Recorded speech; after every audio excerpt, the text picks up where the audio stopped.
नमस्कार, आप live cities देख रहे हैं। मैं हूं जय शुक्ला। भोजपुरी के पावर स्टार कहे जाने वाले अभिनेता पवन सिंह ने पिछले दिन एक बड़ा ऐलान किया। उस ऐलान को आप जानते हैं। लाइव सिटीज ने खबर भी आपको प्राथमिकता से दिखाई थी और बताया था कि पवन सिंह ने कैसे काराकाट लोकसभा से चुनाव लड़ने का ऐलान कर दिया है। हालांकि उनके इस सोशल मीडिया पोस्ट में ना तो किसी पार्टी का जिक्र था और ना ही इस बात का जिक्र था कि वो निर्दलीय ही चुनावी मैदान में उतर रहे।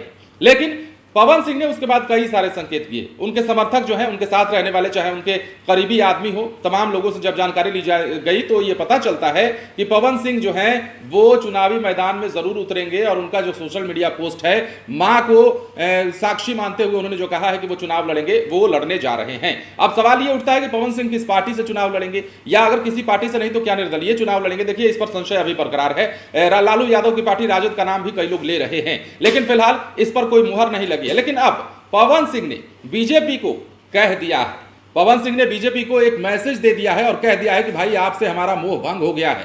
क्योंकि पवन सिंह बड़े दिनों से, काफी लंबे वक्त से बीजेपी की सदस्यता ग्रहण कर चुके हैं और बीजेपी के लिए काम करते रहे हैं। बिहार विधानसभा चुनाव 2020 में भी उनकी सक्रियता दिखी थी, लेकिन अब पवन सिंह का मोह भंग हो गया है और बीजेपी से उन्होंने करीब करीब नाता तोड़ लिया है। और इसका सांकेतिक जो संकेत है, एक तरह से कहें कि सांकेतिक रूप से ही पवन सिंह ने इस बात को कह दिया है। और वो कैसे कह दिया है, आप समझिए। पवन सिंह ने अपने फेसबुक प्रोफाइल पर अपना नाम चेंज कर दिया है। मतलब नाम तो पवन सिंह ही है, लेकिन पवन सिंह के नाम के नीचे पहले दीवाना मोदी का लिखा हुआ होता था। लेकिन पवन सिंह ने चुनाव लड़ने का ऐलान जैसे ही किया, उसके तुरंत बाद ही, कुछ ही घंटे के बाद ही, अपने प्रोफाइल से दीवाना मोदी का जो टैग लाइन है वो हटा दिया।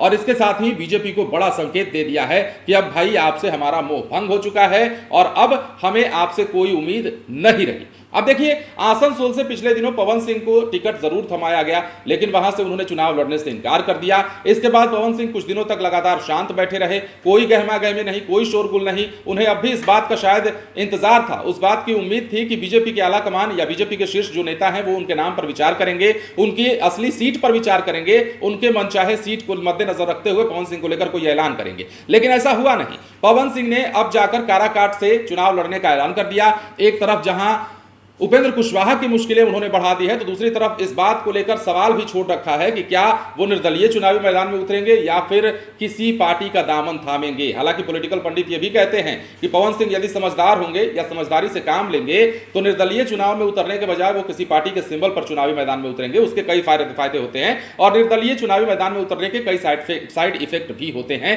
और खासतौर पर जब एक अभिनेता, जब एक पब्लिक फिगर, जब एक सेलिब्रिटी चुनावी मैदान में उतरता है तो उसका निर्दलीय उतरने के बाद कई सारे साइड इफेक्ट देखने को मिलते हैं। तो अब पवन सिंह क्या करेंगे ये तो इंतजार करना होगा। लेकिन फिलहाल उन्होंने बीजेपी को यह कह दिया है कि वो अब मोदी का दीवाना नहीं रहे, वो अब बीजेपी का दीवाना नहीं रहे। अब बीजेपी से उनका मोह भंग हो चुका है। बने रहे लाइव सिटीज के साथ। धन्यवाद।